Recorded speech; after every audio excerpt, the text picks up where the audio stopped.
खुलुमबाय बेयो बड'लेण्ड इंखं टेलिभिजन दिनैनि रादाबखौ फरायदों आं बिबारि बसुमतारिया। दिनैनि गाहाय रादाबाव दं बाक्सानि जिल्लायारि बिजाब बाख्रिखौ रामदास बसुमतारिनि मुङाव होबाय। बरजामगुरियाव थानाय बिटिआरनि देरसिन ना फिसिग्रा फुख्रिखौ जौगाखांहोनो बिथांखि लादों बिटिसि खुंथाया। हिमन्त बिश्व शर्मा दैदेननाय सोरखारनि गिबि बाजेट जथुमा गोजाम भवनावनो जागोन। आसामावबो मोब्लिब बिफानखौ गुजरात मडेलजों फसंगोन बुंदों बिमल बरा। ओनसोलनि सानैसो लाइमोनफोरा मथंगा दैमानि सायाव रबवे बानायगासिनो। दिनैनिफ्राय महा अम्बुबासि।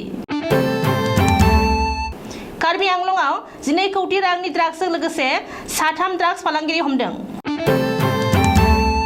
अकिल गगैनि बिमा प्रियदा गगैया रुपज्योति खुर्मीखौ थगायसुला बुंदों।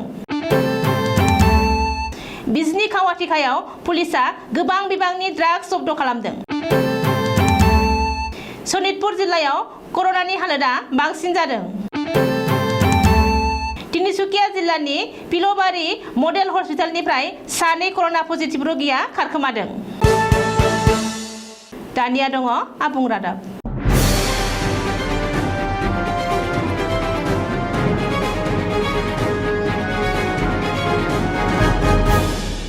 बाक्सा जिल्लानि सदर मुसलपुरनि साखाथि बाथौफुरियाव लुफुंनाय जिल्लायारि बिजाब बाख्रिखौ दिनै बेखेवबाय। बिटिसिनि गाहाय प्रमद बर'आ रिबन हास'नानै बाक्सा जिल्लानि बिजाब बाख्रिखौ दिनै बेखेवना होयो आरो बे बिजाब बाख्रिखौ बर' थुनलाइ आफादनि बारग' आफादगिरि गेदेमा थुनलाइगिरि रामदास बसुमतारिनि मुङाव बावनाय जायो। मख'नो गोनांदि दिनैसो गोदानै बेखेवनाय बाक्सा जिल्लानि जिल्लायारि बिजाब बाख्रिखौ बर' थुनलाइ आफादनि बारग' आफादगिरि आरो गेदेमा थुनलाइगिरि रामदास बसुमतारिनि मुङाव होबाय होननानै बिजाब बाख्रि बेखेवनायखौ लोब्बा लाना खुंनाय गेवलां मेलाव प्रमद बर'आ फोसावदों। बबेखानि बे बिजाब बाख्रियाव गासैबो रोखोमनि बिजाबखौनो दोनथुमनायनि राहा खालामनानै फरायनो खाबु होनायजों लोगोसे बेवहाय इ-लाइब्रेरिनि राहाबो खालामनाय जागोन होननानै प्रमद बर'आ मेलाव फोरमायथियो। मख'नो गोनांदि बाक्सा जिल्लानि जिल्लायारि बिजाब बाख्रिखौ रामदास बसुमतारिनि मुङाव होनायजों लोगोसे बिजाब बाख्रिनि लांगोनायाव रामदास बसुमतारिनि मोनसे गोसोखांथि खाम्फाबो गायसननाय जागोन होननानै बिटिसिनि गाहाय प्रमद बर'आ फोसावदों। मिथिनो हानाय बादिब्ला बिजाब बाख्रि बेखेवनाय हाबाफारियाव बिटिसिनि बुंथिगिरि Khathiram Boro', EM doctor Nithul Swargiary, EM Rakesh Brahma, MLA Bhupen बर'जों लोगोसे गोबां दैदेनगिरि सोद्रोमा आरो ओनसोलनि मेलेमजिबि रायजो राजाफोरा बाहागो लायो। बिटिसिनि फिसारि बिफाननि मावफुं सोद्रोमा राकेश ब्रह्मआ दिनै फिसारि बिफाननि सिएसटि आरो गुबुन गुबुन मावख'गिरिफोरखौ लोगोआव लाना उदालगुरि जिल्ला भेरगाव महकुमानि बेन्दोङाव थानाय बिटिआर हालामनि देरसिन ना फिसिग्रा फुख्रि बरजामगुरिनि फुख्रिखौ नायगिदिंहैयो। बिटिसिनि मावफुं सोद्रोमा राकेश ब्रह्मआ दिनै गावनि अफिसियेल फेसबुक पेजआव सावगारि शेयार खालामनानै बेनि बागै बयनोबो मिथिहोदों। मख'नो गोनांदि आसामाव एजिपि खुंथायनि समावनो कौटि रांजों बानायजानाय बरजामगुरिनि फिसारिखौ गोनारै बानायफिननो आरो जौगाखांनो होनो थाखाय बिटिसिनि खुंथाया बिथांखि लादों होननानै राकेश ब्रह्मआ फोरमायदों। बबेखानि 180 बिगानिबो गुवारसिन बरजामगुरिनि फिसारियाव दावबायारिफोरनि गोसोखौ बोनो थाखाय गासैबो रोखोमनि गोनां जानाय हाबाफारिफोरखौ लागोन आरो फुख्रियाव नाव जावनाय एबा बटिं खालामनायनि राहाबो खालामना होनो थाखाय बिटिसिनि सोरखारा हाबाफारि लादों होननानै राकेश ब्रह्मआ फोरमायदों। 12थि आसाम बिधान सभानि गिबि बाजेट जथुम एबा डक्टर हिमन्त बिश्व शर्मा दैदेननाय सोरखारनि गिबि आबुं बाजेट जथुमाया फैगौ 12 जुलाइनिफ्राय 3 आगस्तनि गेजेराव जागोन। डक्टर हिमन्त बिश्व शर्मा दैदेननाय जथायारि सोरखारनि गिबि आबुं बाजेट जथुमनि थाखाय थियारि खालामबाय आसाम बिधान सभा सेक्रेटारिया। बबेखानि आबुं दानसेसो सान सोलिनो गोनां बे गिबि बाजेट जथुमखौ आथिखालनि गोजाम भवनावनो खुंनाय जागोन होननानै फोसावदों बिधान सभानि बुंथिगिरि बिश्वजित दैमारिया। बिधान सभानि बुंथिगिरि बिस्वजित दैमारिया सुलुङाव फोरमायनाय बादिब्ला बिधान सभानि गोदान भवननि खामानिया दासिमबो आबुं जायाखै। बेनिखायनो गोदान सोरखारनि गिबि बाजेट जथुमाखौ गोजाम भवनावनो खुंनो थाम-थिम खालामदों। बबेखानि बे समाव रायजोनि गासै 120 सा सोद्रोमाफोरनि गेजेराव मोनथाम बिधान सभा मासिया लांदां जानानै दङ। लांदां जानाय मोनथाम मासिया जादों बिटिआरनि बेन्दोङाव थानाय गसाइगाव आरो तामुलपुर बिधान सभा आरो गुबुन मोनसेया मरिय'नि। मख'नो गोनांदि गसाइगाव आरो तामुलपुरनि एमएलएआ बावैसो गिख्रंथाव कर'ना भाइरासनि गाग्लोबनायाव जिउ गोमाबाय आरो मरिय'नि एमएलएआ बावैसो रिजाइन खालामना बिजेपिआव हाबफैबाय।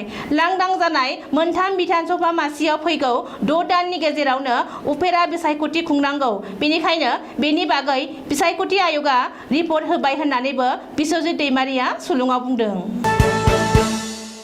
आसामावबो मोब्लिब बिफानखौ गुजरात मडेलजों जौगाखां होगोन होननानै आसामनि मोब्लिब बिफाननि मन्थ्रि बिमल बराया समबारखालि डिब्रुगड़आव मोनसे खौरांगिरि मेल खुंना बुंदों।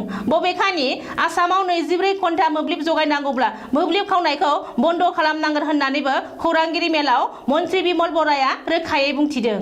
मोब्लिब बिफाननि मन्थ्रिया फोरमायनाय बादिब्ला दासान्दि रायजो नाङै मोब्लिब खावनायनि हेंथायै एपिडिसिएलआ गोख्रों अपारेसन खालामगासिनो दं। डिब्रुगड़नि जखाय बनगाव, महनघाट, ग्राहाम बाजार बायदि ओनसोलाव मोब्लिबनि बिफाना अपारेसन खालामना लाख लाख रां मोब्लिब मासुल बोखांनो हादों होननानैबो मन्थ्रिया फोरमायदों। रायजो सोरखारनि माखासे बिफानफोरा मोब्लिब मासुल होयि आरो ग्राहकफोरनिफ्राय मासुल बोखांनो हायिनि थाखायनो मोब्लिब कम्पानिफोरा कौटि कौटि रां खहा जादों होननानैबो मोब्लिब बिफाननि मन्थ्रिया बुंदों। गुवाहाटी नोगोरमानि उनाव बे खेबाव बाक्सा जिल्लानि मथंगा दैमानि सायावबो रपअवे बानायदों। सोरखारखौ लामा नायाजासेनो ओनसोलनि सानैसो सांग्रां लाइमोनफोरनि नाजानायाव बे मिनि रपअवेखौ बानायदों। मख'नो गोनांदि बाक्सा जिल्लानि बेन्दोङाव थानाय भारत भुटान हादरनाङारि सिमना ओनसोलनि नाग्रिजुलि खावली खुमुरि खाथा फोनांजाबनाय पिडब्लिउडि लामायाव थानाय मथंगा दैमानि सायाव सोरखारा दासिमबो दालां बानायिनि थाखाय ओनसोलनि रायजो राजाफोरा दैज्लां बोथोराव थांलाय फैलाय खालामनो हाया जायो आरो गोब्राब जेंनाजों भुगिनाङो।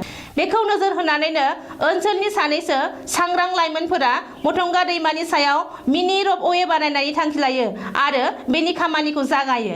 मिथिनो हानाय बादिब्ला 10 लाख रां बाजेटजों मथंगा दैमानि सायाव बानायनाय 400 फुट गोलाव मिनि रपअवेनि खामानिया 50% आबुं जाबाय। बबेखानि फैगौ 10-15 साननि गेजेरावनो बे मिनि रपअवेनि खामानिया आबुं जागोन होननानैबो मिथिनो हानाय जादों। रिपर्ट बादिब्ला रपअवेजों खनसेयैनो बाइक आरो दावबायारिफोरा बारलांनो हागोन आरो देहायारि नोरजिया सुबुंफोरनि थाखायबो साखा गोनां मासिनि खाबु थागोन। मख'नो गोनांदि मथंगा दैमानि सायाव बानायनाय रपअवेआ आबुं जानानै फैनायनि उनावनो दैज्लां बोथोरनि समावबो रायजो राजाफोरा दै बारना थांलाय फैलाय खालामनायाव खाबु गोनां आरो बानजायनां जागोन। दिनैनिफ्राय महा अम्बुबासि एबा आमथिसुवा। दिनै बेलासि 2:06 रिंगानिफ्राय अम्बुबासिया नांबाय। गोहोनि बिमा कामाख्या थानसालियाव कभिडनि नेमखान्थिनि गेजेरजों दिनैनिफ्राय अम्बुबासि फालिदों। नाथाय गिख्रंथाव कर'ना भाइरासनि थासारिनि थाखाय सिगां बोसोरनि बादि देग्लायबो गुबुन गुबुन हादर आरो रायजोफोरनिफ्राय रावबो साधु बैरागि आरो बिमा कामाख्यानि सिबियारिफोरा निरासल हाजोनि कामाख्या थानसालियाव दावबायफैयाखै। कामाख्या थानसालिनि फुजारिफोराल' सोलिबोनाय नेम खान्थिजों महा अम्बुबासि फालियो। मख'नो गोनांदि थांनाय बोसोरनि बादिनो देग्लायबो अम्बुबासि मेलानि समाव दावबायारि आरो सिबियारिफोरा कामाख्या थानसालियाव थांनो गनायथि मोननाय नङा। रायजो नाङै एन्टि ड्राग्स अपारेशन सोलिगासिनो थानाय समावनो कार्बि आंलं पुलिसआ ड्राग्सनि हेंथायै मोनसे जाफुंसार अपारेशन खालामनो हादों।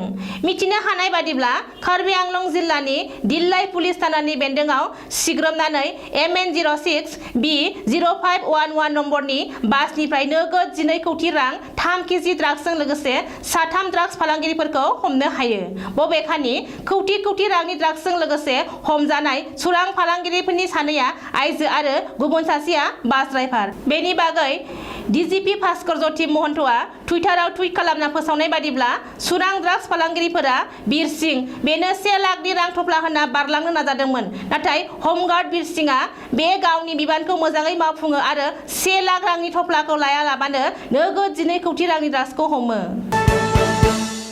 बावैसो सिगाङाव कंग्रेस दोलोखौ नागारनानै बीजेपी दोलोआव गोदानै हाबफैनायनि उनाव मरियनि कंग्रेस एमएलए रुपज्योति कुर्मीखौ थांखिनानै कृषक मुक्ति संग्राम समितिनि दैदेनगिरि एबा आथिखाल शिबसागर समष्टिनि एमएलए अकिल गगैनि बिमा प्रियद गगैया बुंदों दि आथिखालाव रुपज्योति कुर्मीया सासे थगायसुला दैदेनगिरिसो।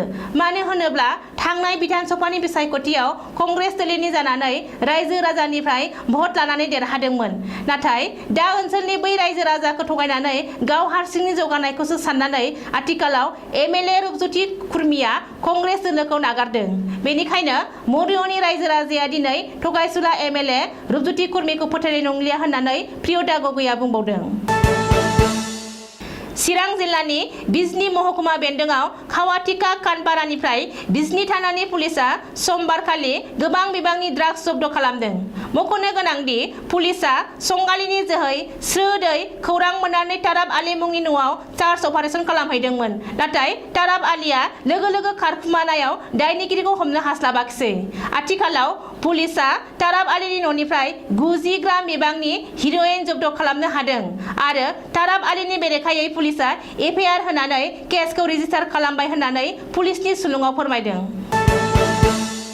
थांनाय 24 घन्टायाव सनितपुर जिल्लायाव कर'नानि हालोदा बांसिन जादों। समबारखालिनि रिपर्ट बादिब्ला गासै 362 सुबुंनाव गोदानै कर'ना पजिटिभ मोननाय जादों। बे बिथिङाव सनितपुर जिल्लानि कर'नानि हालोदा गासै 3.95 जौखोन्दो बांदों होननानै मावख'आरि सुलुङाव फोरमायदों। आथिखालाव बेखायनो मोनसे जिल्लानिफ्राय गुबुन मोनसे जिल्लायाव थांनाय एबा फैनायखौ होबथानो थाखाय खुंथायारि बिफानआ गोख्रों राहा लादों। सानजा आसाम तिनिसुकिया जिल्लानि दुमदुमायाव पिलबारि मडेल हस्पिटालनिफ्राय 2 कर'ना पजिटिभ रोगिया खारखोमादों। मख'नो गोनांदि मोजां देहा फाहामथायनि थाखाय सावस्रि बिफाना बिसोर 2खौबो पिलबारि मडेल हस्पिटालनिफ्राय तिनिसुकिया जिल्लानि सिभिल हस्पिटालाव रिफार खालामदोंमोन। बे समावनो जेब्ला एम्बुलेन्सआव गाखोनो थाङो अब्ला 2बो खारखोमादों। आथिखालाव पुलिसनि हेफाजाबाव 2खौबो नागिरगासिनो दंब्लाबो दासिमबो नागिरनानै मोनथ'नाय जायाखै। दिनैनि रादाबा एसेनोसै। गोजोन्थों।